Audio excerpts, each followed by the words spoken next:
to the 43rd Annual San Francisco Good Government Awards. Very, very excited to be here with you all tonight. My name's Alicia John-Baptiste. I'm the president and CEO at SPUR, and SPUR hosts these awards every year because we believe so strongly in the power of local government to have a profound positive impact on people's lives. And we also believe that it's really important to occasionally shine a light on the people who actually make those contributions. Because even though what you do every day is serving the people of San Francisco, is the contributions you make are experienced by a really broad community, the labor that goes into that is often invisible, if not anonymous. So to have a moment tonight where we get to connect the contributions to the actual people, to me, is really, really exciting. I'm also very excited to kick off our program this evening with the woman who just completed a very successful round of Panda diplomacy, San Francisco's very own Mayor London Breed.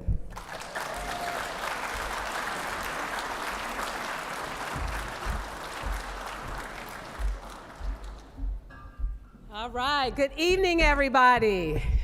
I am still a little jet lagged, so please forgive me if I forget something. But I want to just start off by expressing my gratitude to so many of our city employees, our public servants, who spend every single day of your lives doing the incredible work for the city and county of San Francisco. So many amazing departments and individuals in those departments are being honored for the work to help continue to make San Francisco a shining example of what it means to run a city more effectively, more efficiently, and sprinkling in just a little bit of fun every now and then. So I want to just say to all of the folks from Rec and Park, the Port of San Francisco, the Sheriff's Department, Animal Care and Control, and Laguna Honda through the Department of Public Health, to all the honorees that we are recognizing today, thank you for your service and your work. And I want to say what an honor it is to have the family of Denny Kern here today, who was an extraordinary leader in Rec and Park. Our city is made better because of his work and his commitment to San Francisco. Our city is made better because we have some extraordinary people. Now, as the mayor of San Francisco, I come up with the grand ideas and I take all of the credit when they succeed.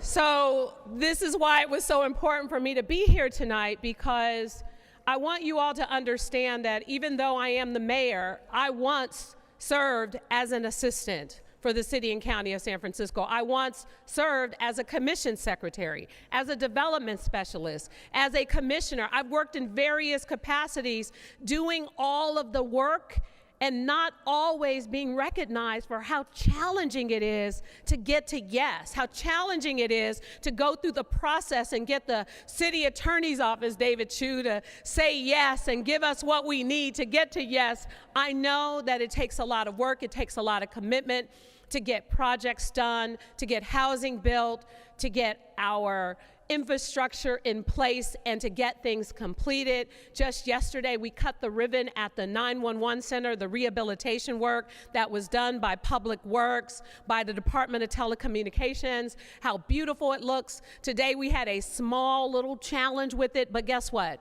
It didn't stop us from taking those 911 calls because we had a backup. That's what we do in San Francisco. So thank you to our amazing workforce, and welcome to all the family members and friends who are joining us here today to celebrate the honorees tonight. Now, I have the privilege of doing I think we're like the same age, but this is like a Lifetime Legacy Achievement Award for Ben Rosenthal, who has been in city government more than half his life. Ben, he started at age 23 working for a as a deputy budget director in the mayor's budget office when Willie Brown was mayor. That's when I started as an intern. So we go back a really long time, and he eventually became the budget director and went on to become deputy city administrator. For those of you who love 311, raise your hand. Ben says, you're welcome, because he is the one who helped to put together that system and helped to get it implemented, as well as our 10-year capital plan, where we are making tremendous investments in our city properties to ensure that they are earthquake safe and that they work for the public. And when Gavin Newsom appointed him to be controller, he stepped up to the plate. He already had the skills necessary to do the job, but he really focused on transparency and accountability, creating a system that made it a little bit more user-friendly for the public to understand really what the controller's office does. And he held on to that money real tight. If you couldn't explain why the money was being spent, Ben was not going to let it get spent. And what people love in government is accountability, transparency, and I don't know about you, but I'm also someone who values a dollar and wants to make sure that this city is spending every single dollar wisely so that we can appropriately pay our workforce, so that we can afford the equipment, supplies, and all the things that we need. So for those of you taking too many pencils home, stop it right now. Otherwise, Ben is coming out of retirement and he's coming for you. So I want to thank him for all the work that he's done, leading the city through a great recession early on in his career, and now as we deal with the deficit, his responsibleness with the budget and holding on to resources and making sure we are able to balance the budget and we have reserves that are appropriate to get us over that hump. It's a lot of the great work that he has done. During the COVID pandemic, we had to pivot. We didn't have a written playbook to deal with a once-in-a-century pandemic. And spending public dollars still requires accountability. Ben was an instrumental part of our ability to get those dollars out the door as quickly as possible to make sure that we had, remember, PPE, to make sure that we were able to get those shelter-in-place hotels and all the work we did around the vaccines. And we had so much work to do and so many resources and so much paperwork that had to be done to get it done in a way that protected the city, accountability, and made sure that it was done right. He also helped to address some of the tax reform measures we needed to do, as well as being fiscally responsible so much that San Francisco has enjoyed a really good bond rating. So when we borrow money, we pay it back, and then people are willing to loan it to us at a lower rate than most other major cities. That is the work that Ben has done.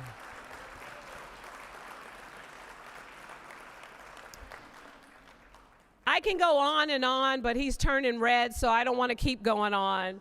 Ben has never been the kind of person who was comfortable with being talked about in this capacity. He kept his head down. He did the work. He was really a quiet force for good in the city and county of San Francisco. He treated people with respect and kindness. He worked with everyone. He focused on doing what was always in the best interest of the city and county of San Francisco. And so as much as I wanted to reach over my desk and put two hands around his neck to choke him to keep him to stay, he earned the right to move on from this position after everything he has given to our city. So it is appropriate that tonight we honor him with the Legacy Award for his public service to the city and county of San Francisco.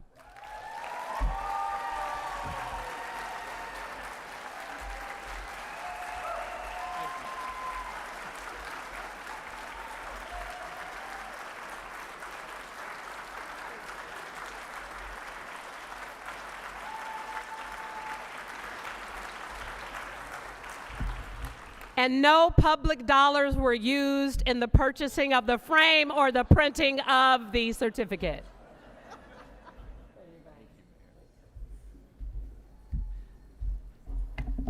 Thank you, Mayor, for the reminder of how young I once was and how old I have become. I've loved this event for many, many years. I remember as a junior budget analyst in my first year working for the city, my boss at the time, my first boss with the city, who is the mayor's budget director, handing me a folder of nominations of people that had been nominated by the department heads as exemplary leaders in our city government. And he asked, Matthew told me that I'm sitting down later this week with an advisory panel that's going to be making recommendations about who to recognize among this amazing group. And I'd like you to do some research on them for a few days. And I spent a couple of days interviewing their department heads, talking to other people that had worked with them, reviewing their work product. And I still remember that moment because it was really an important one in my career early on. It was inspiring to me. These were the people I wanted to be working with in my career, the work I wanted to be doing, the kinds of things I wanted to be working on. And it's for that reason that I've stayed involved with this event over the years in different capacities, and I've always found it to be inspiring.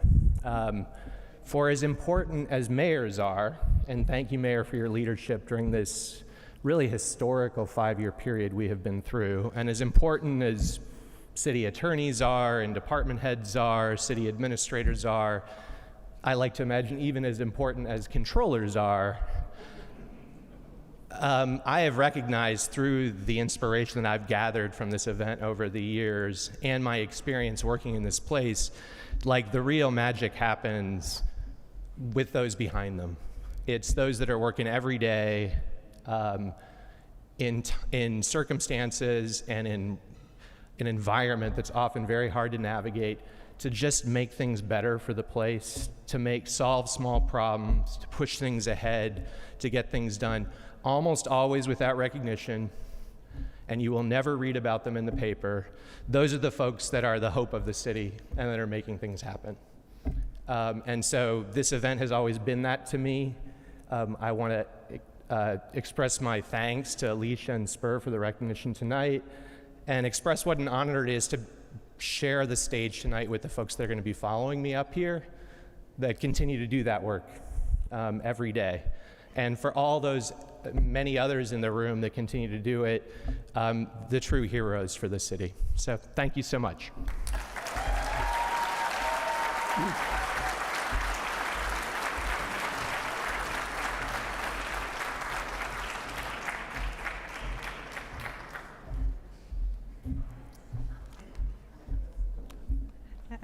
Thank you so much, Mayor Breed, for your remarks, and Ben, congratulations. I am really happy that we got to kick things off by recognizing Ben tonight. I know many of us in this room know Ben, have had the opportunity to work with him over the years, and whether you are inside of city government or outside of city government, I think when we imagine the concept of good government, the literal embodiment of that is Ben Rosenfield. And in many ways, I think, we all know he's a very smart person, he's a very strategic person, he's a very competent person.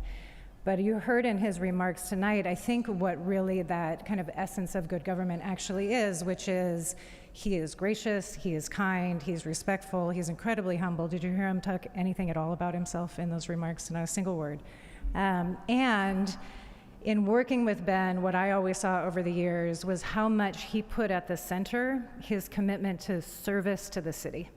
It was always about serving the community, and it's also the common thread among all of the honorees that we are recognizing tonight, that service to the community, what we can do when we put service first. Everybody who is being recognized tonight faced some kind of challenge to accomplish what they accomplished. It was maybe an institutional challenge, a financial challenge, legal, relational, perhaps all of the above. Everything that these folks got done was hard to do. And we see what happens when people look at that challenge, stand in the face of adversity and say, you know what, I know what my role is here. I know what I am supposed to be contributing, and I know how to use my leadership in service to others.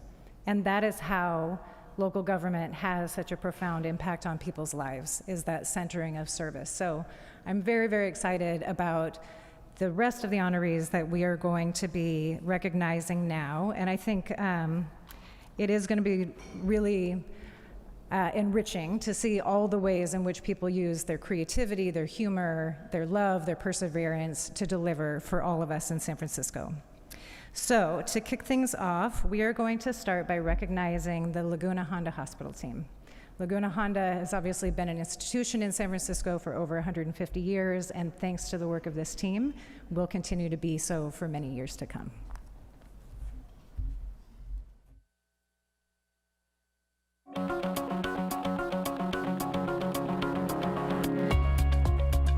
Laguna Honda is really special because of its rich history of service, and that service is rooted in resident-centered care, addressing the needs of the whole person.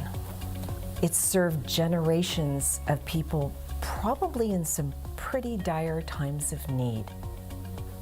For more than 150 years, Laguna Honda has sort of woven itself into San Francisco's history. When we heard that Laguna Honda didn't regain our certification, our hearts sank. In April 2022, the Centers for Medicare and Medicaid, known as CMS, took away Laguna Honda's participation in its programs, which is extremely devastating. Participation in the CMS program is the way that Laguna Honda is funded and able to keep its doors open.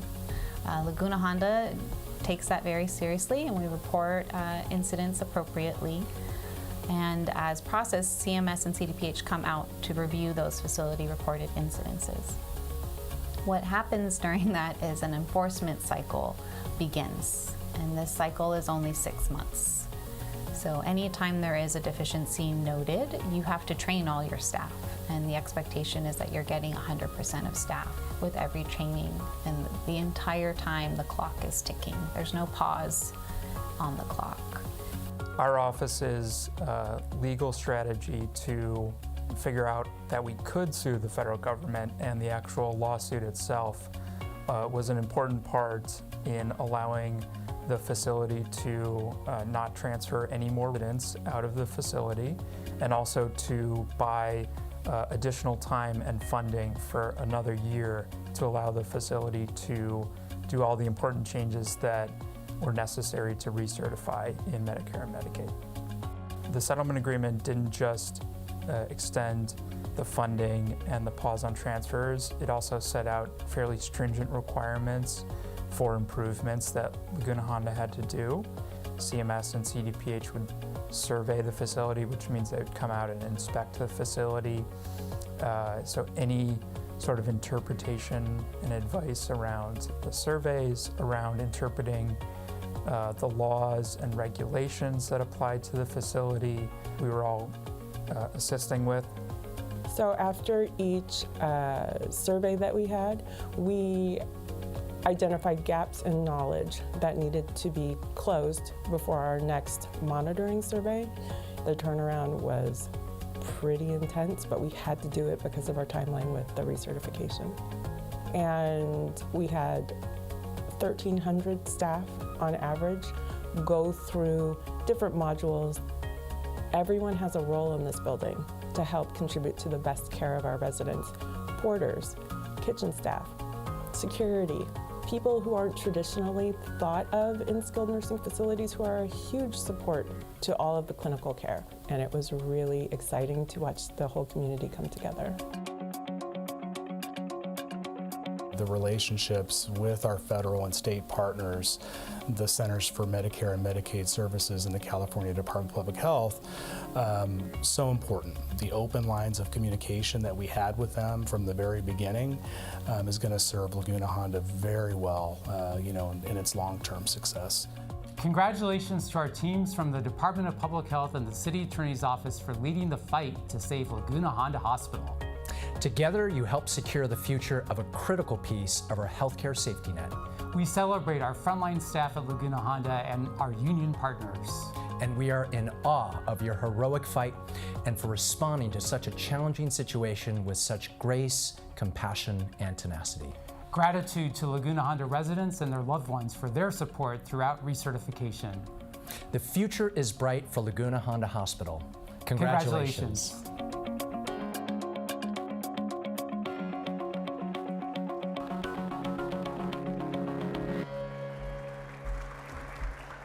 Hi, good evening, everybody. I'm Grant Colfax, Director of Health, and on behalf of the City Attorney's Office and the Department of Health, and I think most importantly, the residents and their families of Laguna Honda and the 1,400 employees of Laguna Honda, it is our honor to call the Laguna Honda Hospital and Rehabilitation Center recertification team up to the stage.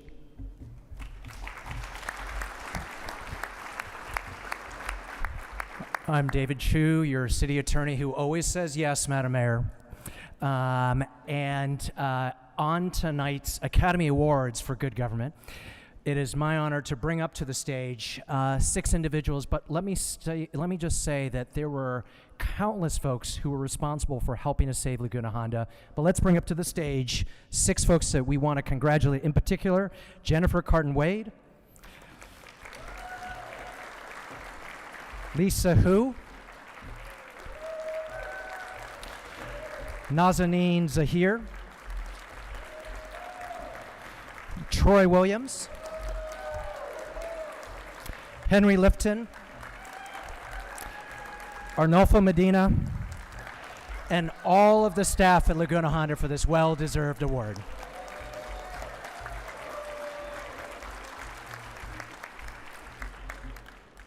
Good evening, everyone.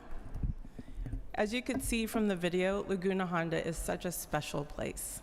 It is a place that is a jewel of the city. I speak for the Laguna Honda team, both on stage and in the audience, as well for those currently caring for residents, because it's a 24/7 institution, and they're up there, and we have tremendous pride for working at Laguna Honda. We feel pride in serving our residents and families. We fought so hard for them, and that is why we are here. We are part and so proud to be a part of a city that invests in quality skilled nursing care, regardless of income, immigration status, or the complexity of the care needs. And that is truly admirable because not every city does that. San Francisco has done that, and we love San Francisco for that. Tonight's reception for that is for all of us to share in this award. We've had a couple of challenging years, as you could see, but we have come together and we are now stronger, and we have a brighter future, brighter than ever. We want to thank our residents once again, their loved ones for their continued patience and support as we've navigated uncertainty. They are our motivation, our guiding light, and the reason that we do the things that we do. We're filled with gratitude for our many partners, including our union partners, our Health Commission, Mayor Lyndon Breed, and Supervisor Melgar, who continue to advocate on our behalf and amplify our work. And when thinking about this award and thinking how we got to be so successful, we thought about the concept and the word Ubuntu, which means, loosely translated, I am because we are, a sense of humanity. We could not have done what we did without everyone contributing. Our staff across all the departments are a team, and we wish that every single person could be here to celebrate with us. I want to say hi to our staff members who could join us. Would you like to say hello? Thank you.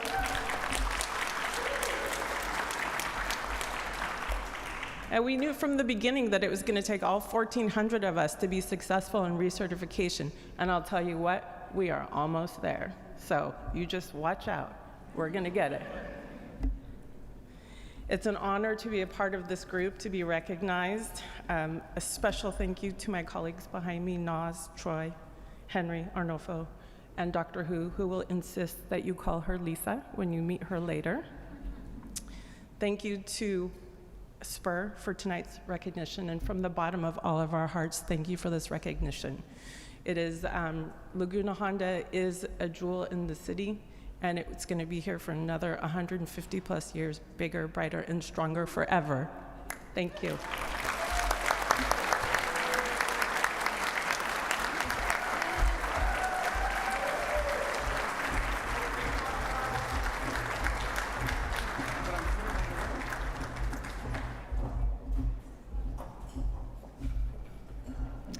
Okay, our next Good Government Award honoree tonight is Suzette Love. All right, Suzette, Director of Human Resources for the Port of San Francisco, and Suzette has really employed a truly visionary approach to redefining human resources for one of the city's most dynamic departments.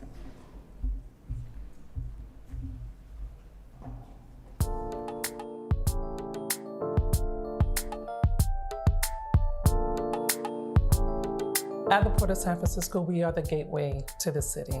The Port of San Francisco is responsible for managing this waterfront, and we have a little over 270 staff, dedicated staff, doing that work.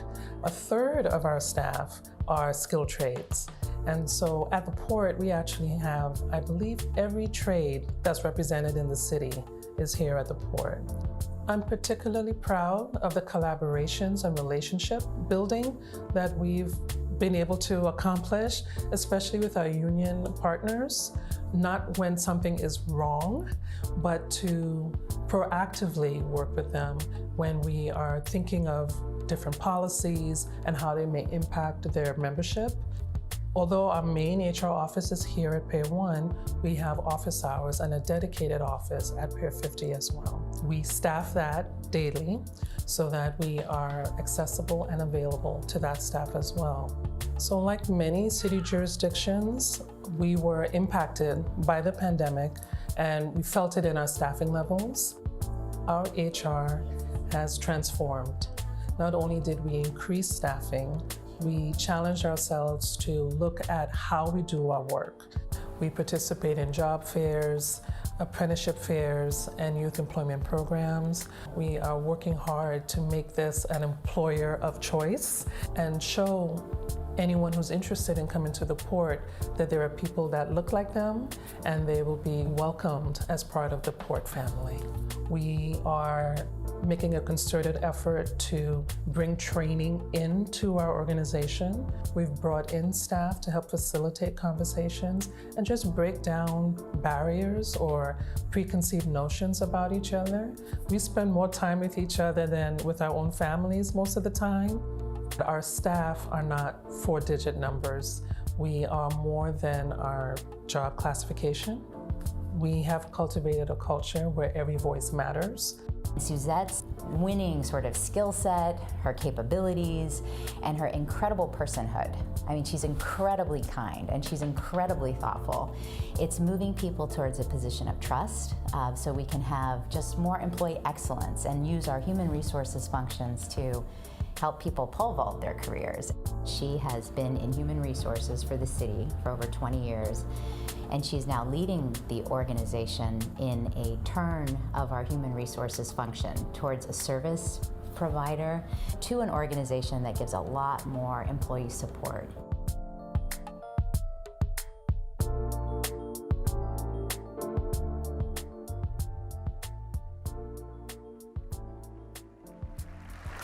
Good evening, everyone. I'm Elaine Forbes. I'm the Executive Director of the Port of San Francisco, and I have the huge honor of introducing someone who is a treasure to the port, and she's a treasure to everyone who gets to work with her. I have known her for over 20 years, and when I reflect on my career, I'll get to say I served next to Suzette Love. Let's bring her up.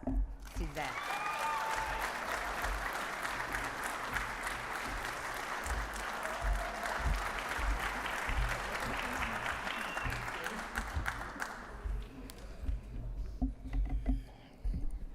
Good evening, everyone. Wow. Okay, so As I accept this distinguished award from SPUR, I am profoundly grateful to my family for their unwavering support and encouragement. Their love and guidance have been the anchor throughout my career. In addition, I must acknowledge my work family, my mentors and colleagues who have guided me throughout my 25-year career in the city. Their wisdom, insights, and camaraderie have shaped my journey, and I am deeply thankful for the relationships that I was able to build throughout my career.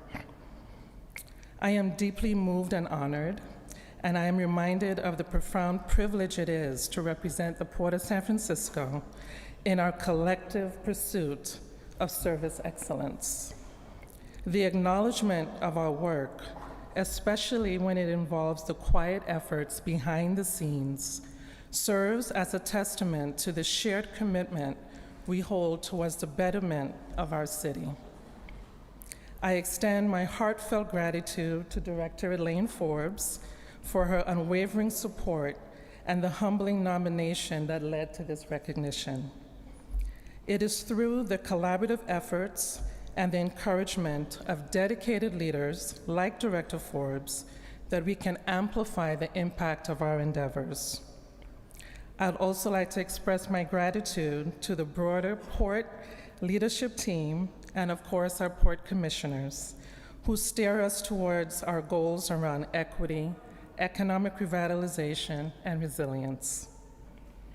Beyond the bureaucratic frameworks, my dedication extends to harnessing the information at our disposal, not only for enforcing regulations, but also as a means to evoke compassion, understanding, and empathy.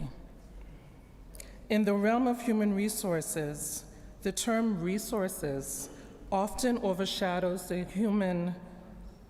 essential human element. My belief has always been that consistency in our approach is paramount. In the words of my wise mother, it's not what you say, it's how you say it. Leadership in human resources demands a delicate balance where our actions should speak louder than our mandates, fostering an environment where the human aspect is not overshadowed by enforcement. Furthermore, let us recognize the importance of building a team that mirrors the diverse tapestry of San Francisco. In doing so, we not only strengthen our organization, but create a more inclusive and representative body, resonating with the rich diversity of our vibrant city. I am honored to stand here before you as a representative of the Port of San Francisco, committed to the continued pursuit of excellence in public service. Thank you.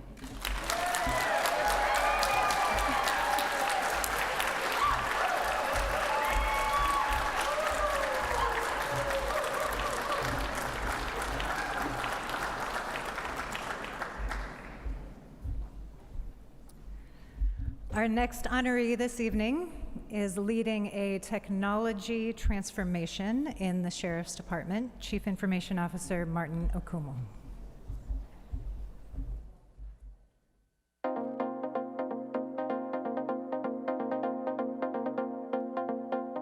Part of my plan as a CIO for the Sheriff's Office is doing three things. One is to enable productivity. Second thing I have to do is make sure that we're running an effective shop. And the third thing we ought to do is make sure that we're providing customer experience. And so a combination of all those three contributed to creating this strategic plan that we have. So it's very simple. Accountability and transparency, the way it looks like in action, is basically understanding what is your interaction with your customers. For IT, we looked at as basically selling a commodity. People come in and provide orders.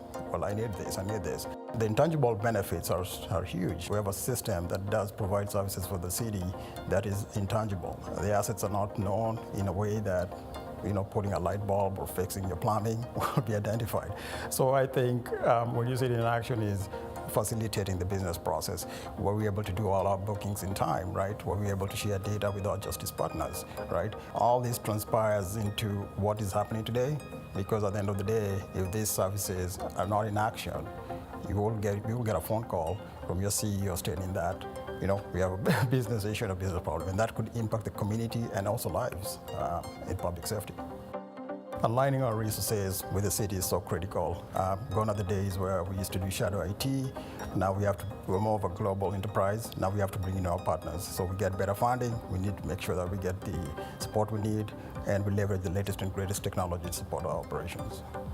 One thing I want to leave my audience with is, one, be kind to people and be nice to people. And whatever job it is that you're doing, however minimal it is, be a change agent. It starts with you, and be accountable. There's a lot of challenges, and we're living in a polarizing community right now. Personally, I look at it as an opportunity to give back and make a change with the roles and tools that I've been given. So I think those are the things that will keep me here, and I'm happy also to support the Sheriff organization, make sure that he also achieves our goals and objectives. Martin has been absolutely spectacular in terms of what he's given us. He's given us leadership in terms of our information management. Our data sharing with our criminal justice partners has been enhanced by his presence, and I think he's not the best kept secret for us anymore, because in terms of dealing with citywide agencies and also our criminal justice partners, he's been tapped and accessed as a member of COIT and justice committees to be a leader there as well. So we're sharing him with everyone else, but we're happy, very happy with his experience with us and with what he's brought to us.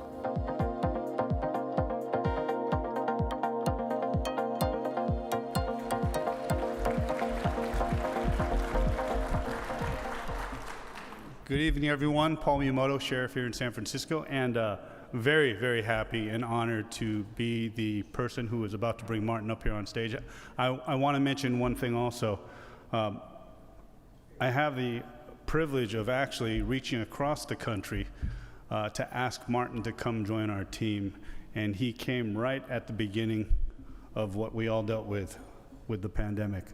And he hit the ground running, and just who he has been for us and who he is to not just us in the Sheriff's Office, but to our city family has just been nothing short of amazing. So I am very honored right now to bring to the stage Martin.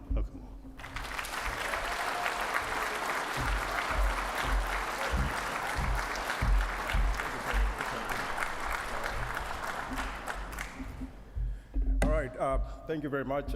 Again, my name is Martin Okumu, Chief Information Officer for the San Francisco Sheriff's Office. So where does the city go next from today? So I had a chance to travel last week, and one thing I had out there in my travels was, government needs to do more. So it's just not here in the US, it's everywhere. But what does that mean? One of the things they kept talking about was public safety, and they need to feel safe. So one of the things that when I came back, obviously, and I was working as part of the sheriff, San Francisco also needs to feel safe. And part of my role is to make sure that some of the services that our deputies and officers and police officers are providing, we make sure that we provide them with the best tools and the strategy that they need to be successful. If they're successful, San Francisco is successful. And third, I want to also thank all, my family's here. I want to thank them. They're in the back. They're great. I appreciate their support. I also want to thank some of our city members who are here, head of departments, a few people, Carmen Shu, city administrator, SPUR, Alicia, thank you, and many others who are here to support us. So as we work with the Sheriff's Office and our partners in law enforcement, justice, and COIT, we look forward to supporting the city. And the question I asked is, where does the city move? The city moves forward because of us, all of you in here. It's all because of individual accountability and collective responsibility. We're here because of collective responsibility, but more importantly, individual accountability. So let's move the city forward and let's make it successful. Thank you very much.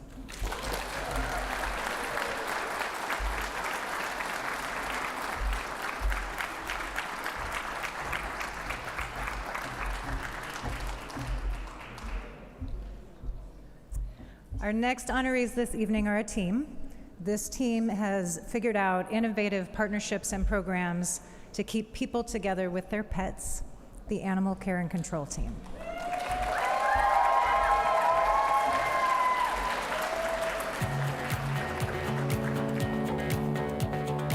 We're an open admission shelter, so we take in any animal, any condition, any species, from raccoons to cats to dogs to fish to lizards. We take anything. We do adoptions, which is an important part of our work, but it's a small portion of what we do. We take in custody animals, which has been a huge increase in what we do over the years. A lot of the animals here are custody animals that can't be adopted. They come in here because of domestic violence. We have a program called Safe Pets where we protect a pet from a victim. We take in animals from people who have been evicted, who have been burned out of their homes because of cruelty or neglect investigation. The last few years have been incredibly challenging for the shelter because we're at capacity for animals pretty much every week. We have a lot of amazing partnerships. First, Friends of San Francisco Animal Care and Control. They help us with B&T staff, so they give us funding so that we can have behavior and training staff at Animal Care and Control. We partner with Full Belly Bus. Full Belly Bus does a monthly pantry. We also partner with the Sheriff's Office, their Prisoner Legal Services Unit. They help us get in touch with owners that are incarcerated and who may not know that their animals are here or what the process is to come and redeem their animal. We also partner with Vets and Vans, which is an incredible low-cost veterinary service clinic. We partner with them by giving them access to some of our veterinary equipment to help out. And through this, we realized the need was so great that then we partnered with Cal for All Animals. And through them, we got a $150,000 grant that helps residents get these veterinary services. Through the Mayor's Financial Justice Project, San Francisco Animal Care and Control partnered with SF Human Service Agency and the Department of Homelessness and Supportive Housing. We utilized their database, their income verification database, in order to check which clients qualify for needed services. We call the program GAP, so the Guardian Assistance Program. So since implementing, we've waived $190,000 and we've helped 556 program participants. Instead of humans surrendering their animals to us, we provide resources through our veterinary access program, our guardian assistance program, and our food pantry, so that we're hoping that these individuals can keep their animals instead of surrendering them to us, and we're able to utilize our other resources and space for animals who have nowhere else to go. We have always endeavored to keep pets with their families. That really didn't change. The response from residents that have been able to stay with their pet thanks to these programs has been nothing but grateful. Most of, especially during my career, what I've seen is that most people do not want to surrender their pet.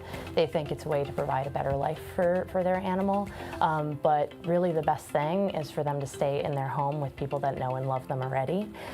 So all these opportunities kind of provide a way to look at it a little bit differently, shake out the logistics, get through the crisis that you're in, and hopefully keep your family intact.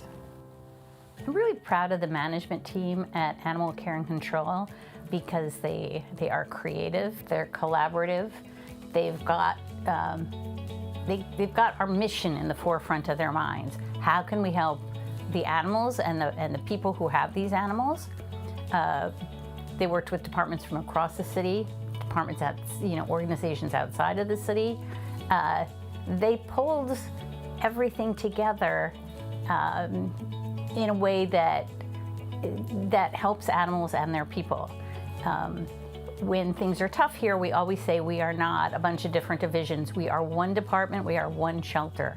And I think they showed that in this project, but they show that every day.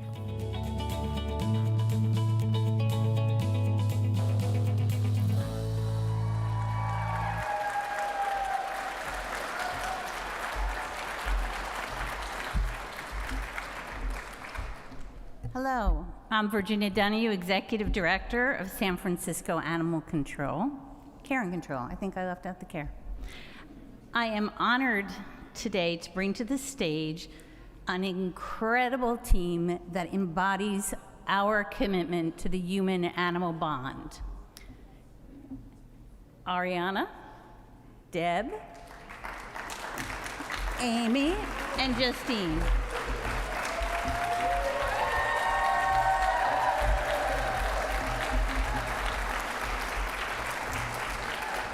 Thank you, guys. Good evening, Mayor Breed, City Administrator Chu, SPUR members, fellow honorees, family, and friends.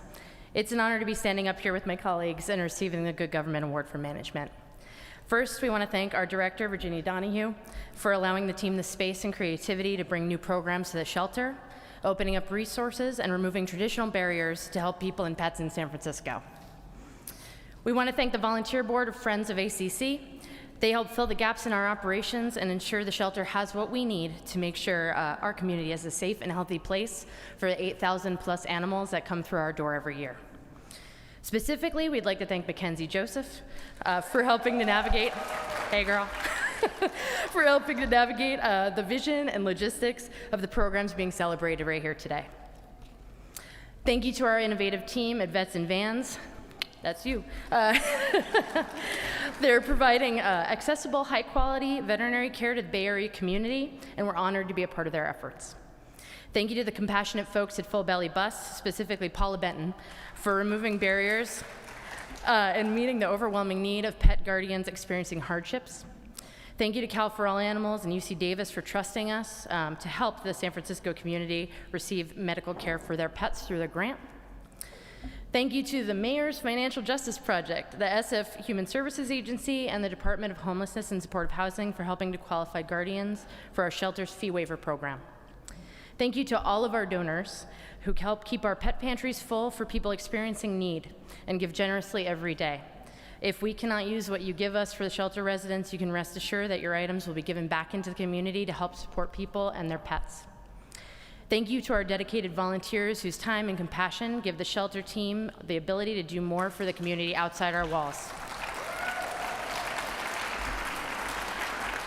I know a lot of you are here tonight. You make the world go round. We couldn't do it without you.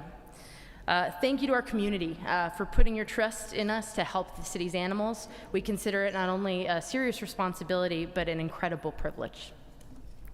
And finally, thank you to our incredible team of professionals at SFACC. They're the ones doing the work.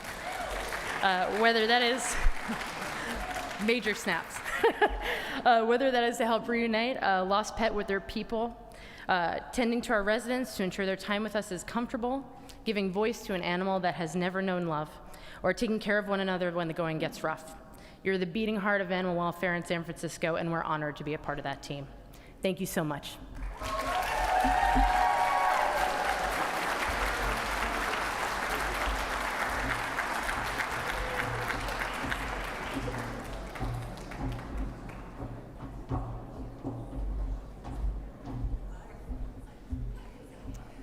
Lastly, tonight we are honoring Denny Kern. Denny was the Director of Operations of the Department of Recreation and Parks from 2005 until his passing in 2023. Anyone who knew Denny knew that he left a legacy of love for his people and his parks. And I am so pleased to invite Phil Ginsberg to share more about Denny's impact.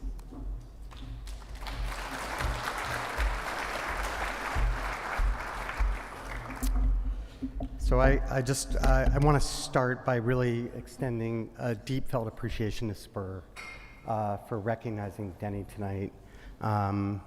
This isn't a typical type of honor, and it is so meaningful. And I want to acknowledge, and you'll hear and get to meet Denny's wife Kate, who's here, his daughter Emily, and his grandson Lucas.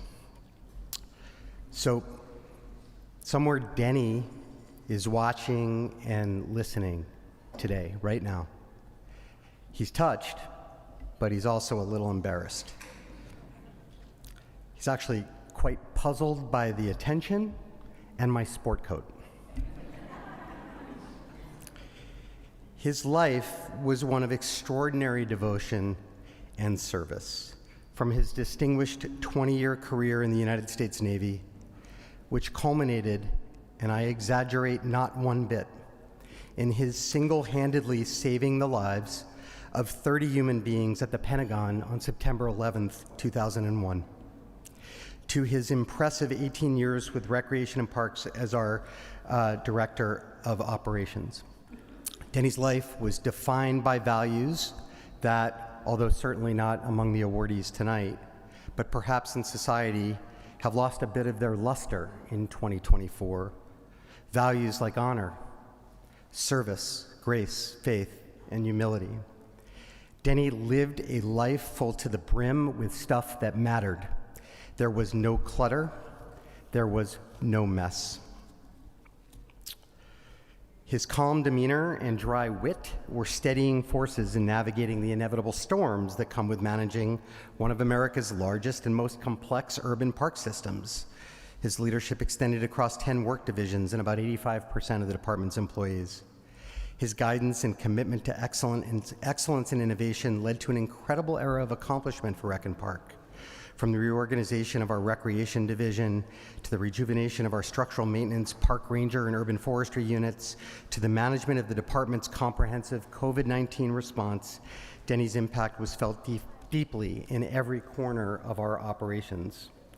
His specific accomplishments are perhaps too many to mention, but he built systems and nurtured people that increased park scores. He built systems and nurtured people that tracked and managed the life cycle of over 50 million linear feet of physical assets.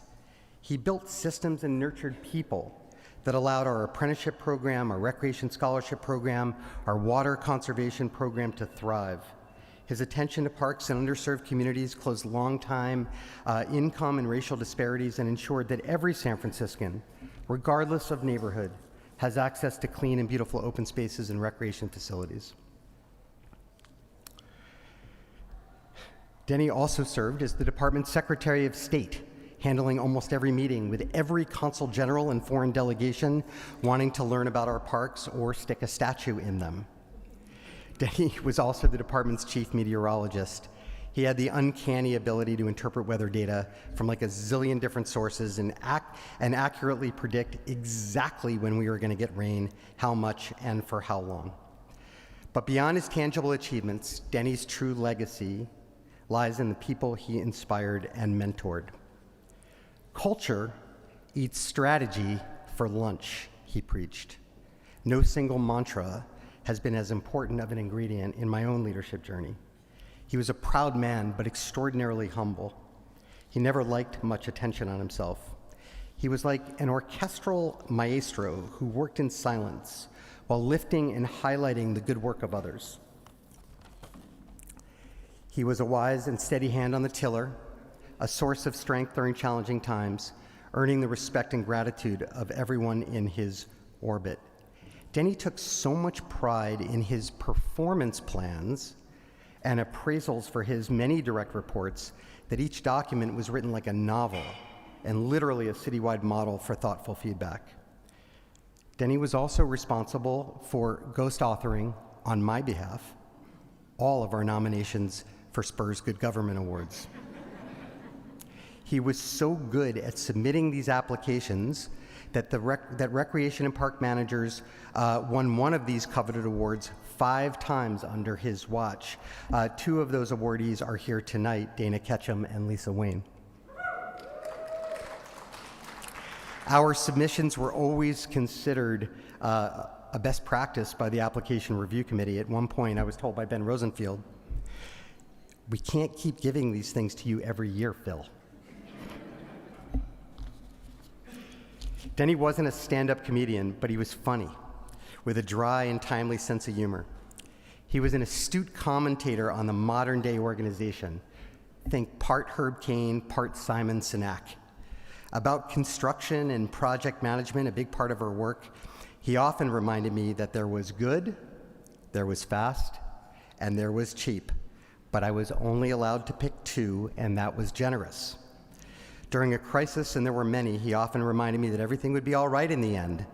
So if it wasn't all right, it must not be the end. And he reminded me never to overlook the easy button, which was sitting on his desk ready to be pressed whenever an answer to a question or a decision was simple or straightforward. rarely used, rusty, needs oil, hasn't been touched in weeks, might be broken, he seemed to quip daily. It actually works. That was easy.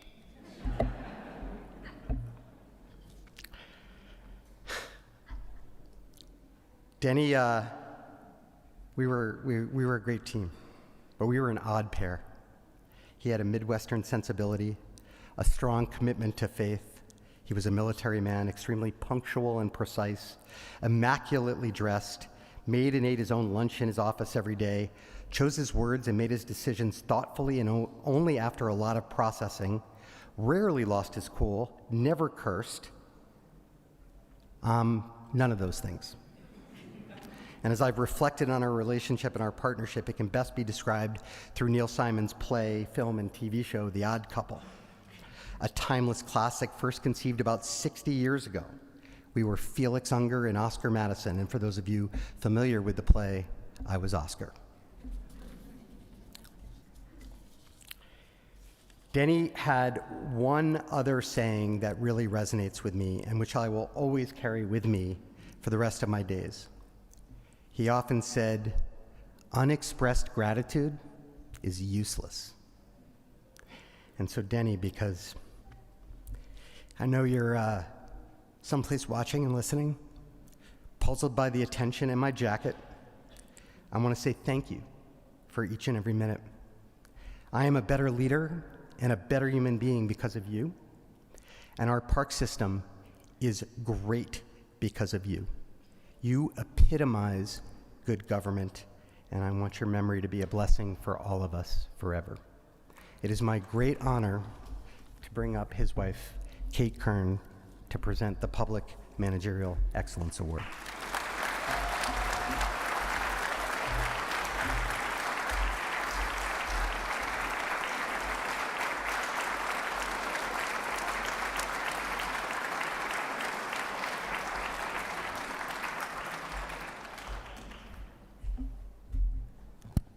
That was easy. It really wasn't. This is not going to be very easy because just even looking at that picture makes me a little verklempt, as we say. If you know the Jewish tradition, verklempt means that you're going to cry. Denny was all of those things, but he was mostly all of those things to his family. He was a man who put his family first, only right next to his job. He loved his job. His son said in his speech, and I think, Emily, you might have said this as well at his funeral, that given the choice, Denny would have walked from the USF campus where we live to McLaren Lodge forever until he passed away. And he did that. Phil and I had to retire him against his will in October when he was declining. He loved this city and this job and all of you with his whole heart.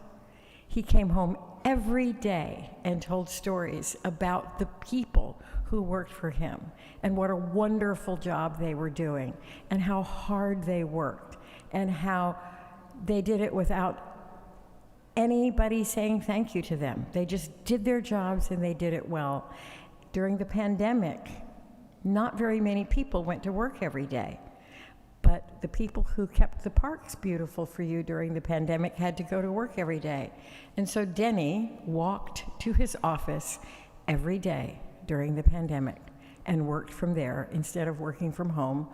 Like even I'm a teacher, I even had to work from home during the pandemic, but he went to work every day that he could.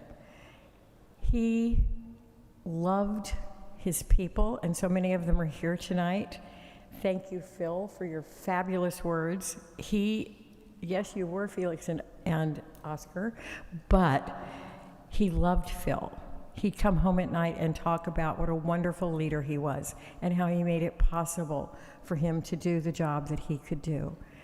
And we appreciated hearing those stories. We appreciated hearing about all of you, and I see some of you out there. Katie, you're here somewhere. I saw you walk in. There she is. Hi, Katie. I haven't seen you in a while. So I want to just say that if he was here tonight, he would be embarrassed. Phil was right. He would never have accepted the nomination for this award. I just came back from Indiana on Monday night. As a young boy, he was a Boy Scout, and he became the youngest Boy Scout to make Eagle Scout in the state of Indiana ever. No one has surpassed him. He made Eagle Scout at 13. And after he made Eagle Scout at the camp where he went as a young boy, he was a counselor for 5 years. That camp, the men who were there with him raised money to build a new nature center, and they named it the Denny Kern Nature Center and dedicated it to him.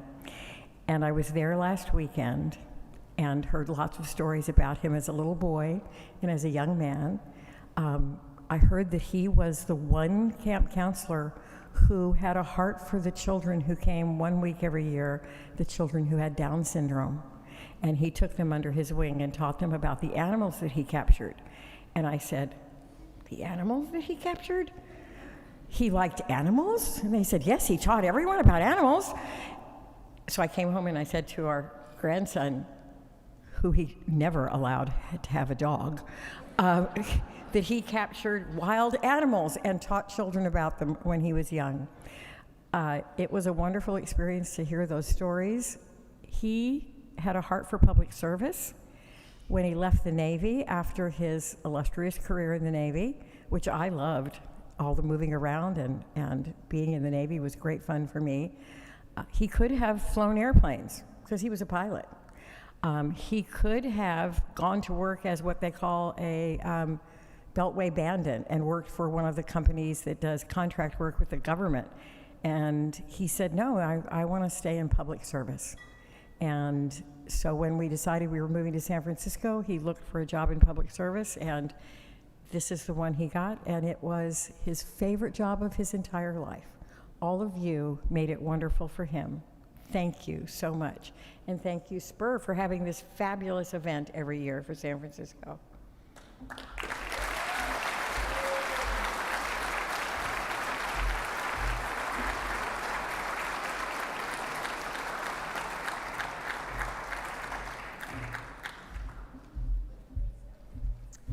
Thank you so much, Kate, for sharing those thoughts and memories. We really appreciate it.